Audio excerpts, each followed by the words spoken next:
Okay, so here's another installment. We should start like a whole new kind of back series, like a playlist series called "What the hell did AOC do now?" Because every time I see a headline with AOC, I just shake my head and go, "Wow, I cannot believe that once upon a time I thought there might have been a chance." Uh, just watching her takes is like watching that, painful ex that you finally got rid of. And like, thank God you wiped away from that because it could have been a lot worse than if you stood in that relationship. And then you just shake your head and go, how delusional this lady can get. That's what I feel with AOC. She's like, it's like the political ex-girlfriend that you finally got rid of.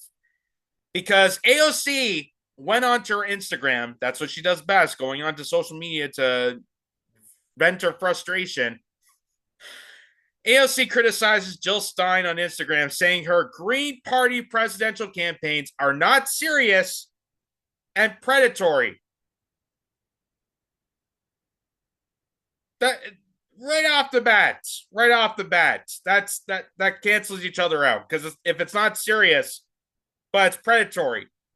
So it is serious that they're taking votes away. Is that what you're saying here? Like you're not even making sense in this. Um, what this person does to grow power. Exactly what you're about to hear here. This is AOC again trying to uh pamper, like trying to fabricate herself as the fighting progressive that we thought we loved and cared for, but really all this time she has been a deep down Democrat. She is a typical neoliberal puppet to people like Nancy Pelosi and Chuck Schumer, who are going after third parties instead of actually, changing up the party, bringing on the ruckus to the Democratic establishment, which is what the squad was supposed to do, what Bernie was supposed to do. And that's why they're complete frauds, and that's why they're complete cowards. Um, they completely bend the knee to the establishment that they're supposed to be fighting against. Here's her going after third parties in the most typical, like, this is the stupid liberal take of this. Listen how sad this is. A little spicy, but I have thoughts. I feel like I should save this for a live. I'm not coming. Oh my god, it's so spicy. I have thoughts, people. I have thoughts. I wasn't sure if I was gonna say that. Maybe I could say it on a live, but I'm gonna say it now because my viewers are like dying for it. Oh my god. She is the Kylie Jenner of the Democratic Party. She is everything like that kind of stereotypical uh you know, up in her head, not really caring about herself or not caring about reality. This is the typical that this is what I used to see in high school. These type of people, and even just the tone of her voice, like, "Oh, I got something really important to say. I'm going to smear the third parties. I'm going to smear people that vote for Jill Stein while pledging my support to a party that plans to help democracy." Coming for people who are thinking about this. I'll talk to you. What I have a problem with is the fact that if you are running for president, you are the de facto leader of your party. And first of all, trust me on this. I run as a third party candidate in New York. I'm also run as a working families party candidate in addition to running as a Democrat. Because trust me, I've been on record that about my criticisms of a two-party system. So this is not about that. But And what did you do with those criticisms, AOC? Nothing. Nothing. You cozied and folded right into Nancy Pelosi's arms, Mama Bird. You didn't do jack squats for third parties. You didn't do jack squat for working class families. You completely threw your own constituents under the bus so you get a comfy position in the Democratic elite party. You're a complete sellout. And because you're a complete sellout, here you are pushing this garbage and saying that third parties are predatory and they're not serious. You are the leader of your party. And if you run for years and years and years and years and years in a row, and your party has not grown, and you don't add city council seats, and you don't add down ballot candidates, and you don't add state electeds, that's bad leadership. And that to me is what's upsetting. No, what's bad leadership is when you spent your entire campaign telling people you were going to bring on the ruckus. You were the outsider force. I'm going to change the party within. Sucking those people into the establishment, sucking those people into the Democratic establishment with that false sense of hope. And then you completely turn their backs on them. That's bad leadership. You're a bad leader. And considering the fact that you're doing this on an Instagram post, lying down like it looks like you're shopping at Bloomingdale's. Like, how goddamn awful do you have to be? How much of a narcissist do you have to be to say this on social media and still in the same goddamn rhetoric say that you're part of the Democratic Party that's going to save democracy because Trump is going to ruin it? Trump's going to ruin democracy. Yet I hate third parties. I don't want other people to vote outside the two-party duopoly because that's bad. That's bad leadership. You're gonna get votes away. You're gonna get votes away. Oh my god! And that typical whiny voice. Like again, she's like a Kardashian. She's like an annoying, awful Kardashian at this point. I pretend to care, but I actually don't care. Like. She is the perfect liberal. Let's just say that. She's a perfect liberal. I pretend to care. I say the nice words, but in the end, go F yourselves. Go F yourselves. I have a nice purse. I have a comfy job. I got reelected because donors came to me. And all I have to say is say some nice words on social media and cha-ching, cha-ching, cha-ching.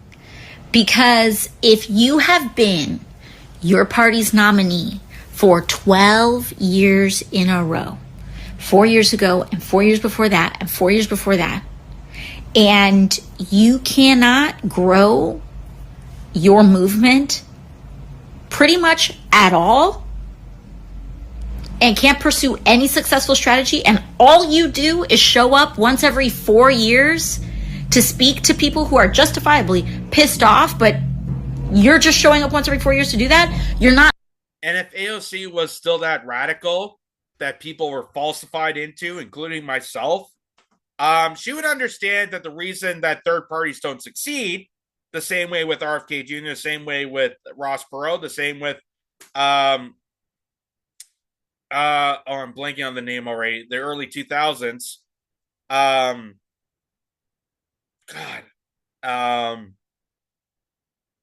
Ralph Nader, thank you, Ralph Nader, the reason they don't succeed is because that duopoly that you're part of destroys the chances for those parties to succeed. That's why you don't live in a democratic society. You don't even live in a republic society. You live in an oligarchy. And this is the pretty face of pandering to you suckers, the people that think that AOC still is viable in politics, and I'm talking mostly to the, Kyle Kalinskis and the crystal balls and the, the neoliberal bread tube establishment, those types of people. Destiny, another person that they don't understand the fact that the system prevents those parties from succeeding.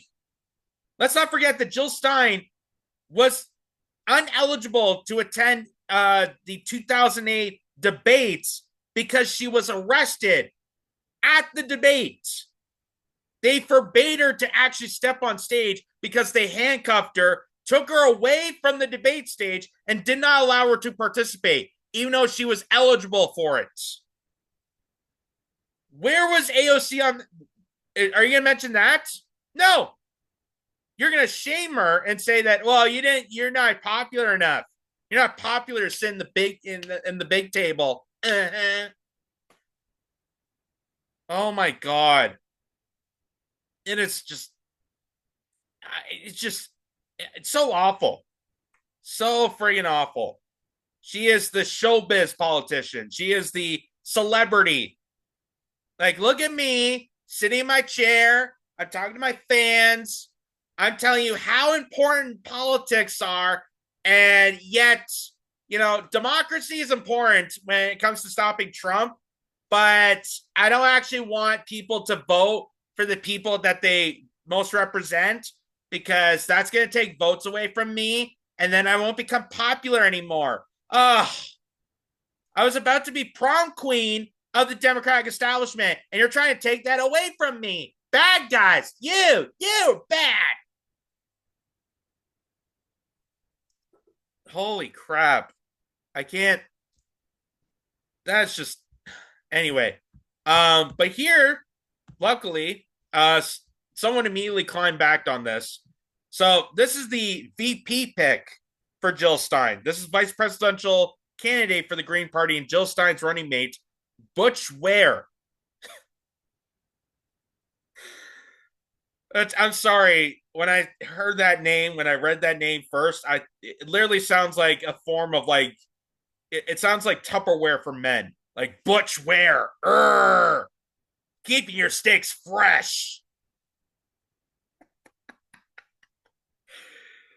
But it's not nice to make fun of people's names.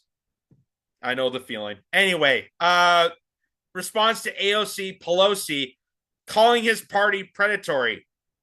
So here's his response to the AOC rhetoric that she was spewing out of her mouth. Listen to this. I heard a rumor that AOC Pelosi, holder of the land speed record for quickest betrayal of the people, has had something to say out the side of her neck about my sister soldier, Dr. Jill Stein, and called our behavior predatory. Interesting. See, we don't take no PAC money. We are not knee-deep in Raytheon and Lockheed Martin and y'all's blood money. So we can't come out every day. We come out every 4 years when it's time to give the American people a choice. And in the meantime, Greens are on the ground working park and recreation boards, city councils, mayor's offices, while y'all are partying at your Met Gala and muzzling Palestinians. Predatory. Predatory. Let's not forget that AOC, the so-called anti-war voice for the Democratic Party, which that's gone, hosted an event. Remember she hosted an event for esports competitors to enlist in the military. That was AOC. AOC, the anti-war voice candidate that was supposed to change the Democratic Party to be an anti-war party again, hosted an event to get gamers into the military for more wars. That's who AOC is. That's who AOC is. She's the predator. She's the predator. As opposed to the Green Party, that's at least, and there's a lot of controversy in some of their practices, but the Green Party, I will give them this, the Green Party is going around to talk to people. They're actually representing people. They're going to school board meetings. They're going to city halls. They're talking directly to the people. AOC is just, going to her follower base because she doesn't want those angry voices, because words are like violence.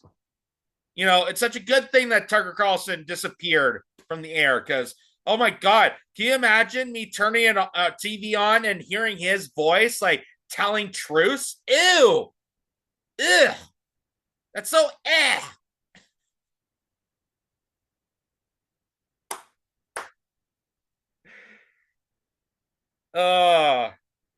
the comedic skits we could do about AOC just sounded like another like Kardashian type.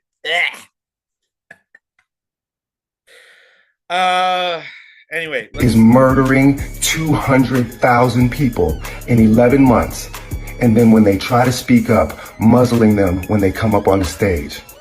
You slaughter Palestinians like animals, and then you muzzle them like animals. And I have seen the data. We already know that you have lost Michigan. We already know that you have lost Pennsylvania. We already know that you have lost Georgia, and that's why you're panicking. You went from 65% of the Muslim vote in those places to under 20%. You're finished. Dead man walking, AOC Pelosi. And you saw the numbers, where 29% of Muslims across the nation are voting with Jill Stein and Butch Ware. And they haven't even seen us on the stage yet. Your cosplay activism, narc,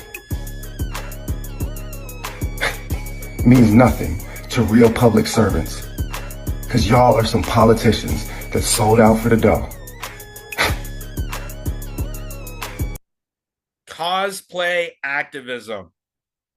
I'm gonna have to use that. That's a good analogy, because it is exactly what it is. They put on the costume, being that regular kind of voice for working class people. Like, you notice how when AOC sometimes goes to those rallies and she's kind of casually dressed, not really like, she's not wearing like pantsuits or formal gowns or anything like that. It's just like, jeans and a shirt or whatever.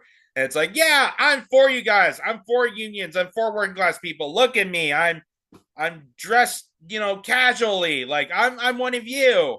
I've been to the Gap, but really deep down, she desperately wants to go to places like the Met Gala. She wants to go to, the formal dinners hosted by the White House. She wants to go to these high-end, establishment parties. She wants to go party and dance with Barack Obama. How great would that be? Like, she is not for working class people. She is not for working class people. And the polls already show that. She's lost a lot of those swing states. She's lost a lot of the states that were very vital to the movement within, the Justice Democrats and the squad. She's lost all that. I don't know what her polling is in the Bronx. And I bet you she's going to be losing that too, because people know this. People know this. They got rallied up to think that you're some sort of activist. You're going to change the system within. And here you are in this comfy position, and you've done squat. You've done squat. You are everything that you were rallying against. You have become the typical Democrat stooge that your constituents, the people that were supporting you, already hated. Already hated. But now AOC gets to enjoy kickbacks of being part of that club. Because once you enter those doors, you're not going to be the same person. It's like those prison movies. They say prison changes you. I say politics changes you. You walk in those doors. I still remember when AOC was live tweeting her kind of first day at the White House, at the Capitol, kind of doing that, the first day freshman live tweeting tour of what it took to be in politics. And she knew right off the bat that they were going to blackmail her. They were going to do everything they can to try to sway her into the establishment, and she caved. Same with Bernie. Easily caved. And that's why you don't hear anything about revolutions anymore. That's why you don't hear anything about changing the system. How we got fight the top 1%. Now they are what the 1%. Because they're a bunch of frauds. They're a bunch of damn frauds. And going after the Green Party while still saying the stupid rhetoric coming out of the Democratic Party, how you support democracy, how we got to protect democracy away from Trump. Even though you have currently a presidential candidate that didn't even get elected. I love the form of democracy that we got now. You don't even get to elect the nominee anymore. There was no primary. There was no electoral decision. Nobody got to vote who they got into office. They just got force-fed Kamala Harris. And all they have left to do is scare you into voting for her. Because they don't have anything. They don't have policies. They don't have measures. This is an empty, moralist, coward, infested, corrupted political party. And what do you have left to do when you're in that situation? You yell at third parties. You accuse them of being predatory for just running in a democratic process. You're not allowed to have options, apparently, even though the Democratic Party wants you to vote for them to save democracy, even though they don't practice democracy.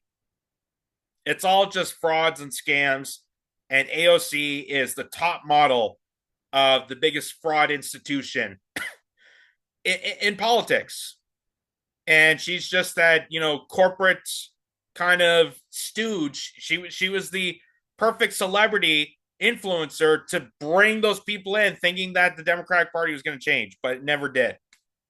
And they feel duped by her. They feel duped by Bernie. They feel duped by anybody else that was part of that Justice Democrats or the squad, thinking that they were going to change things up. They never did. Because once you're in that corrupted party, you're part of that cult, you're going to do exactly the opposite of what you're supposed to represent, which the only way I can come to conclusion with it is that this is who you truly are, and everything you campaigned for was just baiting us, which is why I call out the squad.